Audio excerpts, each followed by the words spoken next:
Commonwealth's attorneys and I have concluded that the NCAA sanctions were overreaching and unlawful. Someone's got to develop a product that you and I as a consumer are going to want to buy. The country needs a comprehensive energy plan. Welcome to another edition of For the Record. Today we're going to talk about the Pennsylvania Game Commission, and what better man to speak about it than the Executive Director, Carl Rowe. Carl, welcome to the show. Thank you for being here. Well, it's my pleasure. Let's start off with just telling us about you first. Well, I came to the Game Commission in 2001 as the first strategic planner, and then took over the administrative duties as we changed to a new business operating system. The Executive Director then thought I could do that. And then I threw my hat in the ring.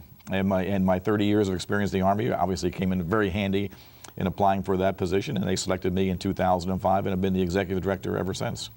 It's a very challenging job, and one of the most important things from my perspective is we're losing hunters. And I say we because I am a hunter. I'll be upfront with you on that. What does the Game Commission need to do to try and get especially young people involved more? Well, we have a lot of youth programs, youth field days. Our mentored youth program has been very successful.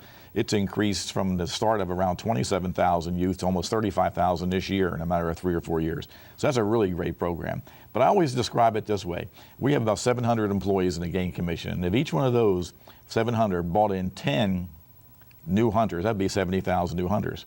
But if our 900,000 hunters brought in one each, that would be 900,000 new hunters. So it's not a Game Commission issue. It's up to our hunters to, in fact, promulgate the great hunting and trapping heritage we have here in Pennsylvania. And heritage, that's where I come from. Our family has a long tradition of hunting. In fact, my nephew this year, I'm proud to say, in the mentor program, harvested a 10-point. Great. Now, where does a 10-year-old go from here, you know, in his hunting career? That's going to be something special. That's going to be the challenge, I think. But the opportunity, I always say, if you at that 10-point, will hopefully hook them for life, and now he'll be looking for a 12-point out there. And there are some of those out there.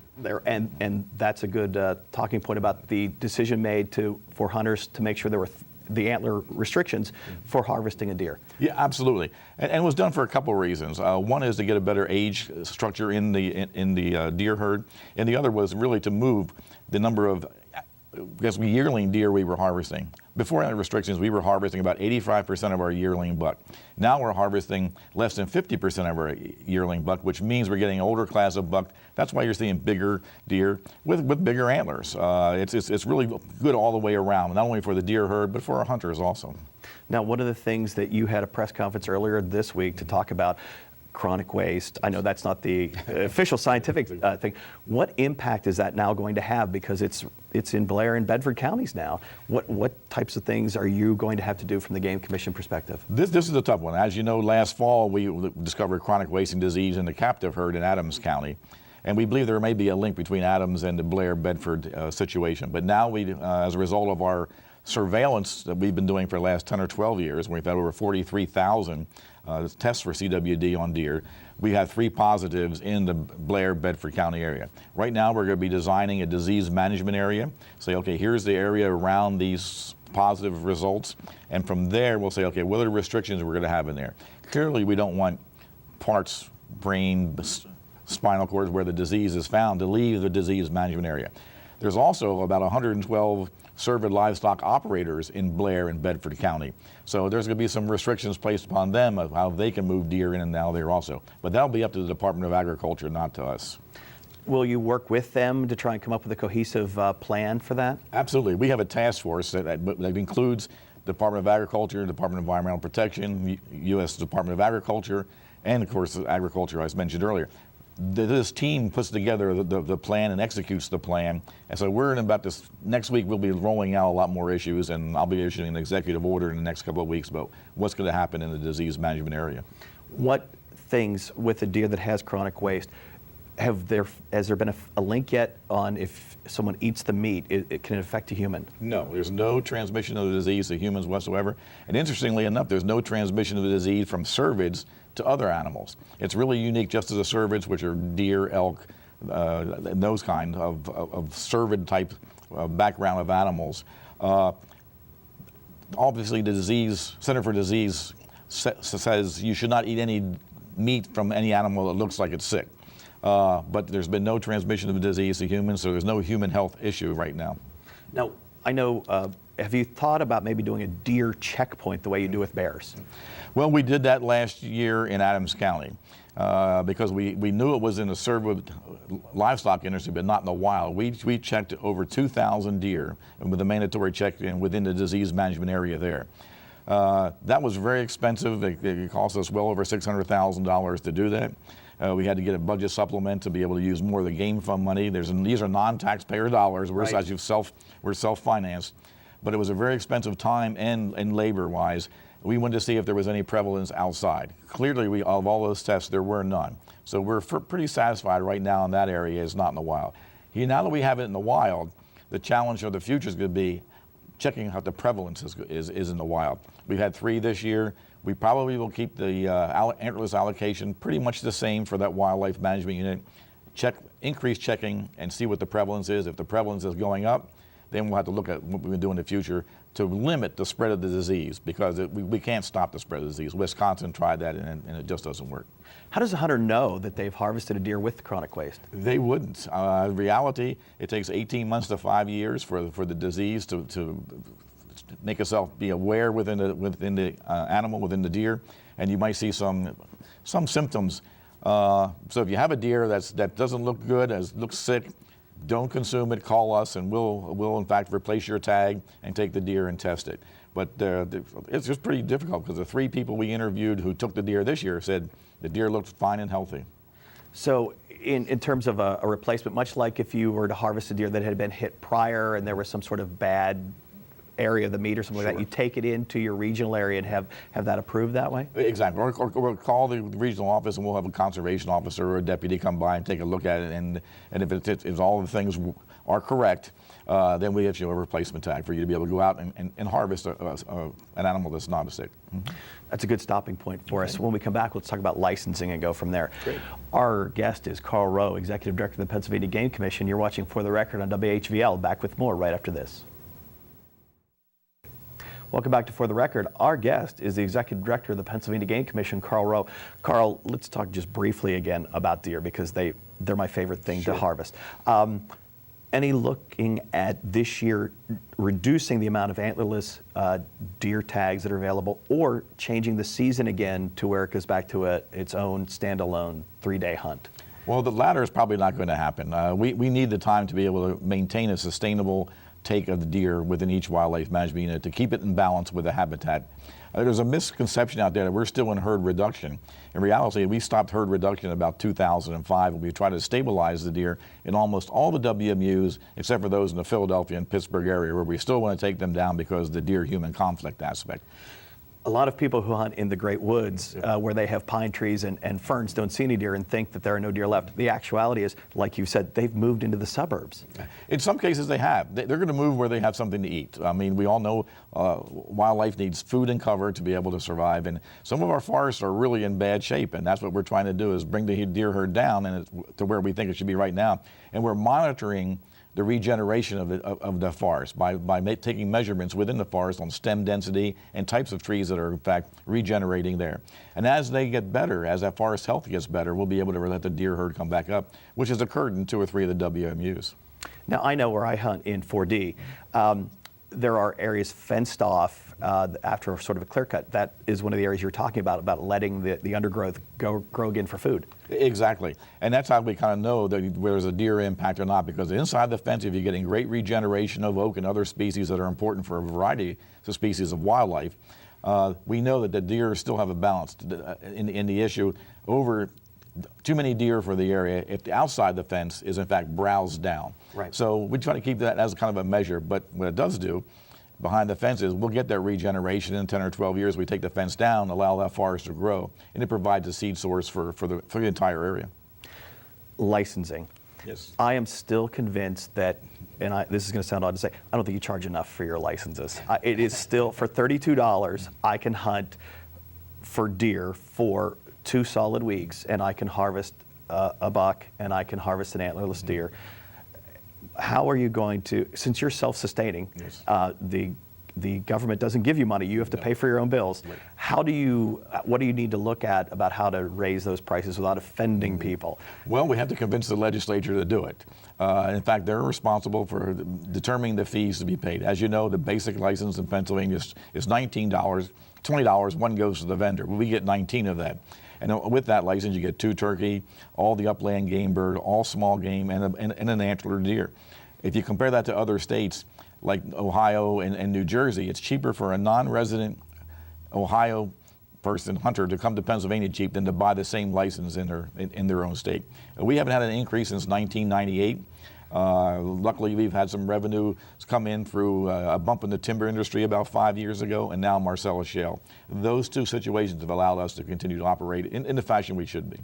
1998, so we were looking at 15 years, no increase. Yes. So for, in my case, $32, if I harvest 2 deer, I have enough meat in my freezer for 6 months.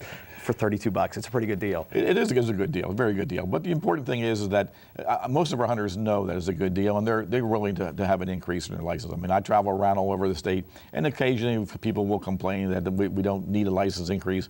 And my response is, my pay doesn't go up with a license increase, but we can take better care of the wildlife and the habitat out there with more resources. Now, in point of sale now, you can go to your local store or to the county treasurer or to a regional office, get your basic license, and in my case, I'm able to buy DMAP at the same time to hunt. Have we looked into the idea of being able to buy your antlerless tags at the same time in point of sale? Absolutely. The challenge there, again, is a legislative issue. The legislature would have to change the law to allow other vendors to sell antlerless licenses. Right now, that's limited to county treasurers alone. Once that law was passed, it would take us about a year to build a system where you would walk in and be able to buy all your licenses right there on the same day. And in reality, this past year, everybody got their first choice anyhow. We did not sell out in any wildlife management unit.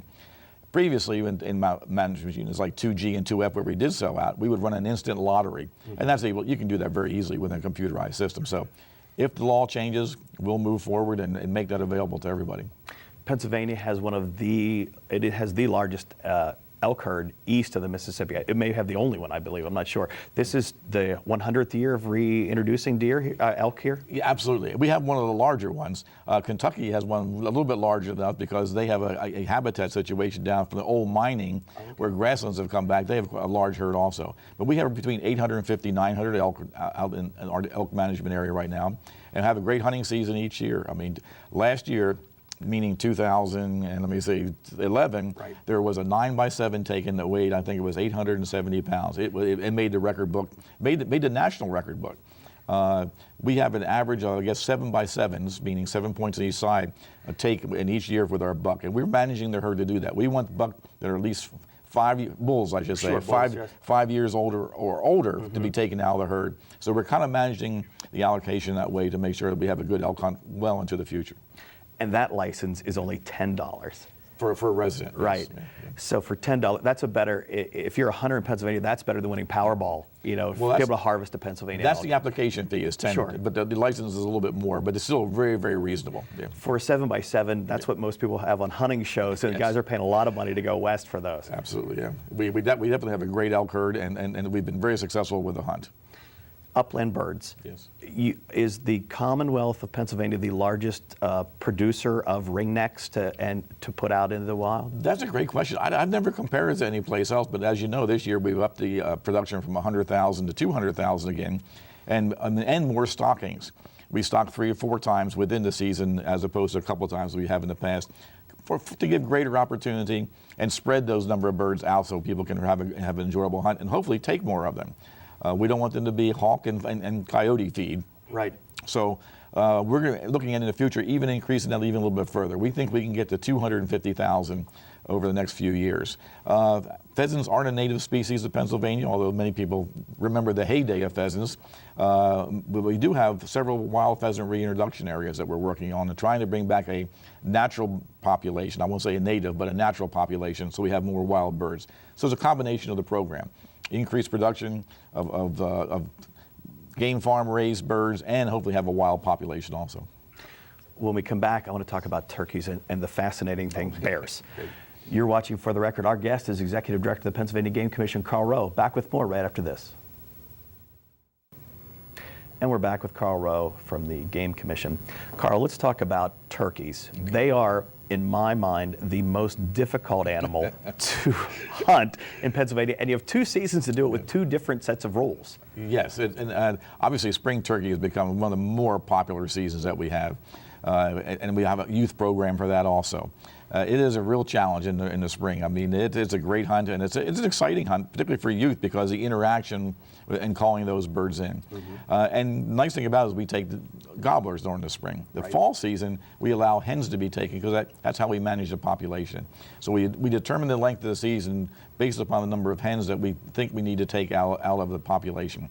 That becomes a different challenge. And it's a different type of hunt where you have to go in and bust the flock up, call them back, and success is a little tougher. Plus, it's not quite as nice in the woods in November as it is in May. Although I would rather hunt in a cold season than a warm season. Plus, you're only allowed to hunt, spring gobbler, you're only allowed to hunt in the mornings. Well, we changed that last year and the year before. The second half of the season, you can hunt all day. Okay. And we're going to run that program for 3 years, see what the take is in the afternoon, and see what we can give a balance.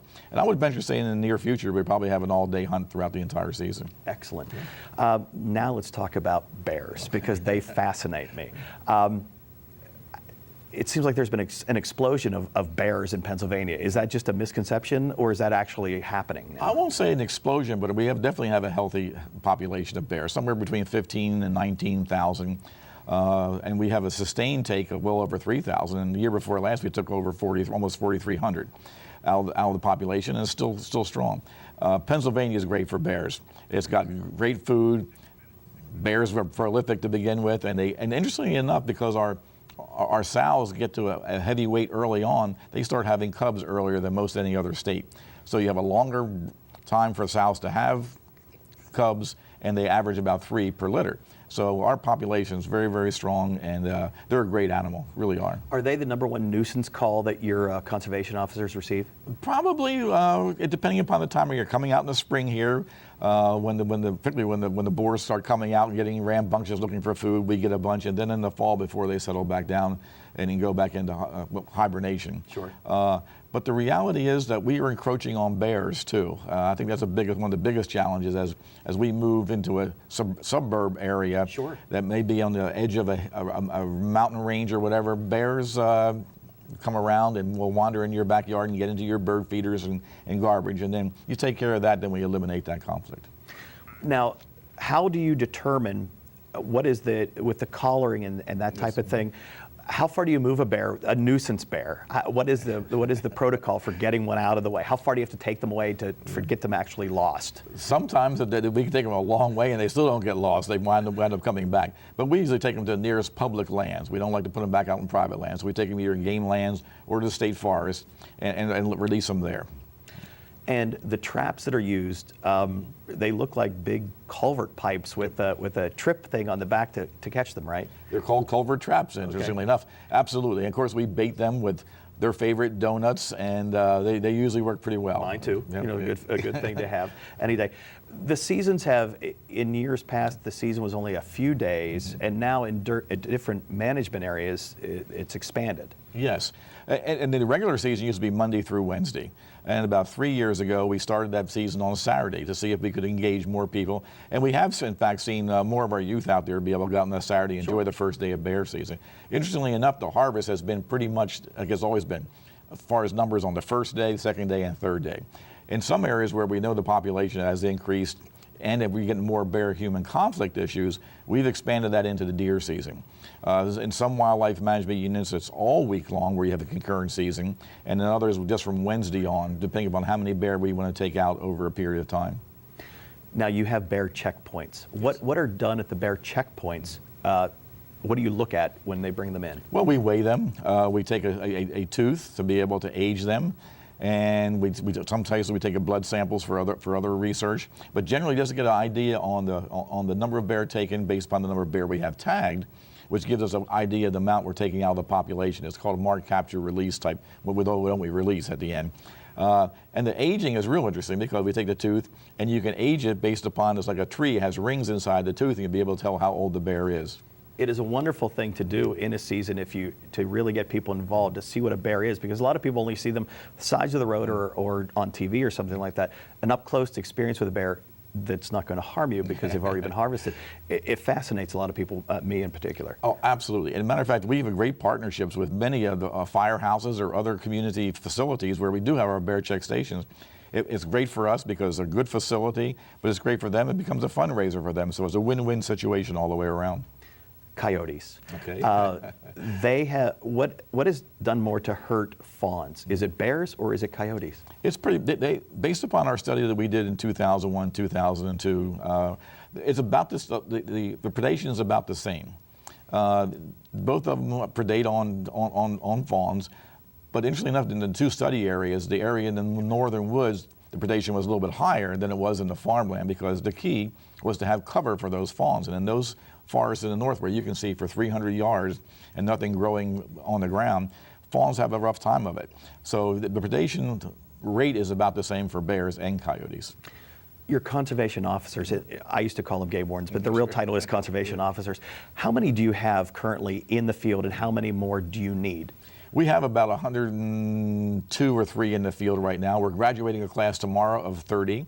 So after that class graduates, we'll only have 2 or 3 districts that are in fact are not manned by conservation officers. That will change the following week as people retire and people move up and we'll create more holes. But we'll also start another class next year, March of 2014, for conservation officers. What do people need to do to be, how do you become a game conservation officer? It's a tough one. We usually bring about 500 in through civil service. You have to take a civil service test, and then we go through that list as they provide it to us.